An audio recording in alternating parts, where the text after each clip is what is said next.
આજના આ એક્સપ્લેનરમાં આપણે એક એવી મેડિકલ માન્યતાની વાત કરવાના છીએ જે કદાચ ઘણાને ડરાવી શકે છે. મેડિકલ જગતમાં વર્ષોથી એક એવો ડરામણો પ્રોટોકોલ સેટ થઈ ગયો છે કે જો લોહીના રિપોર્ટમાં જરા પણ ગડબડ દેખાય તો સીધી જ લિવર બાયોપ્સીની સલાહ આપવામાં આવે છે. હા, બાયોપ્સી, જેમાં એક મોટી સોયનો ઉપયોગ થાય છે. સાંભળીને જ ડર લાગે, સાચું ને? પણ સૌથી મોટો સવાલ એ છે કે શું ખરેખર દરેક વખતે આટલી પીડાદાયક પ્રક્રિયામાંથી પસાર થવું જરૂરી છે? જરા વિચારો, કોઈ દર્દીને એવું કહેવામાં આવે કે ભાઈ, હવે તો આ પીડાદાયક અને જોખમી બાયોપ્સી કરાવી જ પડશે, પણ થોડા સમય પછી ખબર પડે કે હકીકતમાં તેની કોઈ જરૂર જ નહોતી. તો કેવું લાગે? આજના આપણા આ વિશ્લેષણમાં આપણે આ જ ગેરમાન્યતા અને વાસ્તવિકતા વચ્ચેના મેડિકલ રહસ્ય પરથી પડદો ઉઠાવીશું. આપણે એક એવા અત્યંત મહત્વપૂર્ણ રિસર્ચ વિશે વાત કરીશું જેણે આખા મેડિકલ પ્રોટોકોલને જ પડકાર્યો છે. હવે આ આખી બાબત સમજવા માટે આપણે સૌથી પહેલા બે મેડિકલ ટર્મ્સને સરળ ભાષામાં સમજવી પડશે.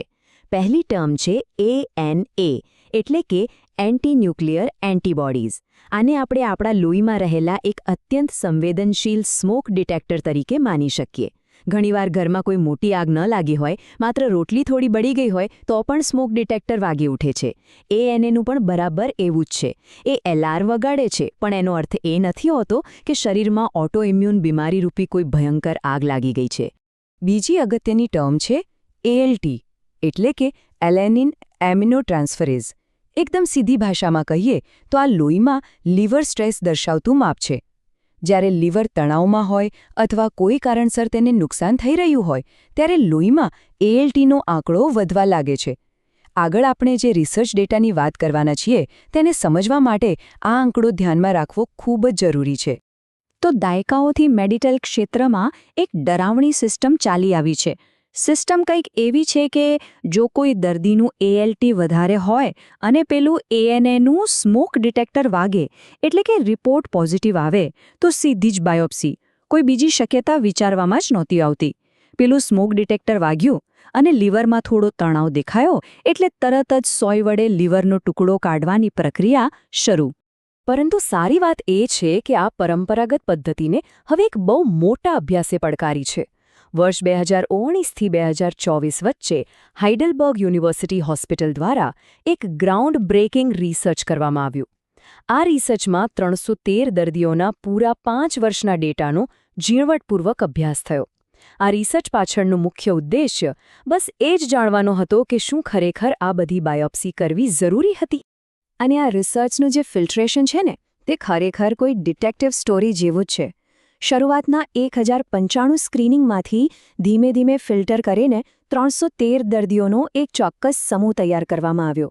આ દર્દીઓ એવા હતા જેમના લિવર ટેસ્ટના પરિણામો અસામાન્ય હતા, પણ બીજું કોઈ ચોક્કસ કારણ મળતું નહોતું. સંશોધકોએ મૂળ સુધી પહોંચવા માટે ખરેખર કમાલનું કામ કર્યું છે.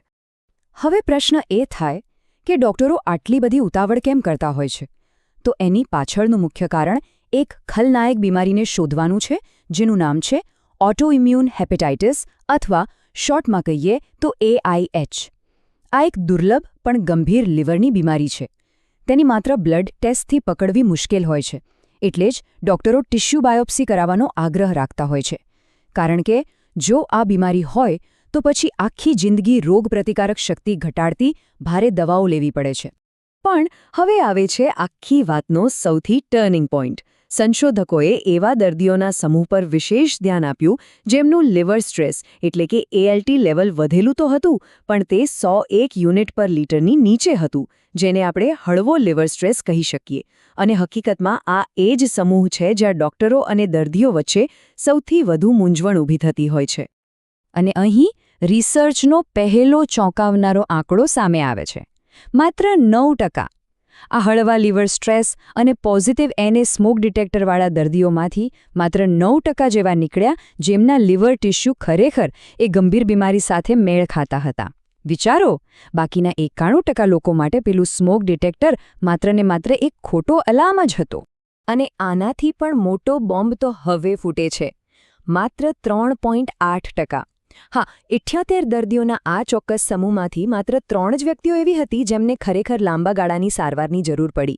આ આંકડો સીધી રીતે સાબિત કરી દે છે કે બાયોપ્સીનો ભય કેટલો મોટો ઊભો કરવામાં આવ્યો હતો અને વાસ્તવિકતામાં બીમારીનું પ્રમાણ કેટલું નાનું હતું. જ્યારે આપણે ડેટાના ફ્લોનું આ દૃશ્યમાન વિશ્લેષણ જોઈએ છીએ ત્યારે સ્પષ્ટ દેખાય છે કે કેટલા બધા દર્દીઓને બાયોપ્સી જેવી પીડાદાયક પ્રક્રિયામાંથી પસાર થવું પડ્યું, જેનું વાસ્તવમાં કોઈ ક્લિનિકલ કારણ જ ન હતું. આ સંપૂર્ણપણે દર્શાવે છે કે જ્યારે ALTનું સ્તર હળવું હોય છે ત્યારે મોટાભાગના દર્દીઓને કોઈ ગંભીર બીમારી હોતી જ નથી. આ આંકડાઓ આખી વાતને એકદમ સ્ફટિક જેવી સ્પષ્ટ કરી દે છે.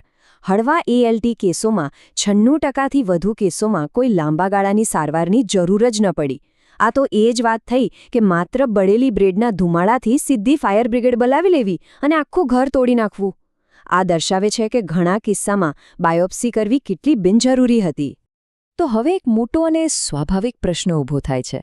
જો મોટાભાગના કેસોમાં આ ભયંકર ઓટોઇમ્યુન બીમારી નહોતી તો પછી લિવરના ટેસ્ટમાં ગડબડ કેમ આવતી હતી? બાયોપ્સીના રિપોર્ટમાં ખરેખર શું જોવા મળ્યું? ચાલો જોઈએ કે અસલી સમસ્યા ક્યાં છુપાયેલી હતી.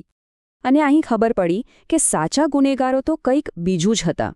અભ્યાસમાં જાણવા મળ્યું કે અડધાથી વધુ કેસોમાં તેનું કારણ ડ્રગ ઇન્ડ્યુસ્ડ લિવર ઇન્જરી એટલે કે દવાઓને કારણે લિવરને થતું નુકસાન હતું. બીજું મોટું કારણ હતું ફેટી લિવર.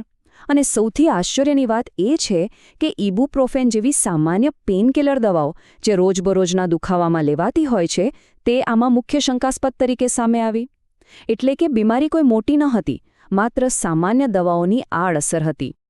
તો ટૂંકમાં આ રિસર્ચે મેડિકલ જગતની જૂની રીત અને નવી ડેટા આધારિત રીત વચ્ચેનો તફાવત બરાબર સ્પષ્ટ કરી દીધો છે. જૂની રીતમાં તો પોઝિટિવ એને આવતા જ સીધી બાયોપ્સી કરી દેવાતી, પણ નવી રીત કહે છે કે જો ALT 101થી ઓછું હોય તો ભાઈ બાયોપ્સી કરવામાં ઉતાવળ ન કરો. થોડી રાહ જુઓ, અન્ય કારણો તપાસો અને પછી જ કોઈ નિર્ણય લો. હાઇડલબર્ગના સંશોધકોએ છેલ્લે એક ઐતિહાસિક તારણ આપ્યું. તેમણે સ્પષ્ટ કહ્યું છે કે હળવા કેસોમાં બાયોપ્સીની પ્રક્રિયાને સંપૂર્ણપણે સુરક્ષિત રીતે ટાળી શકાય છે. બાયોપ્સી માત્ર એવા જ દર્દીઓ પૂરતી સીમિત રાખવી જોઈએ જેમના એન્ઝાઇમનું સ્તર ખરેખર ખૂબ જ ઊંચું હોય. આ સીધો અને સ્પષ્ટ સંદેશ ઘણા લોકોને અનાવશ્યક પીડામાંથી બચાવી શકે છે. આ આખો અભ્યાસ આપણને એક બહુ મોટો બોધપાઠ આપે છે. મેડિકલ સ્ટેન્ડર્ડ્સ હંમેશા પથ્થરની લકીર હોતા નથી. નવા રિસર્ચ સાથે તે પણ બદલાતા રહે છે. તેથી જ્યારે પણ કોઈ ઇન્વેઝિવ પ્રક્રિયાની સલાહ મળે ત્યારે ડૉક્ટરને યોગ્ય પ્રશ્નો પૂછવા, ડેટા વિશે જાણવું અને બિનજરૂરી પ્રક્રિયાઓને પડકારવી એ ખૂબ જ જરૂરી છે, કારણ કે સાચું જ્ઞાન જ સૌથી મોટી તાકાત છે. આજના એક્સપ્લેનરમાં બસ આટલું જ. જાગૃત રહો અને સ્વસ્થ રહો.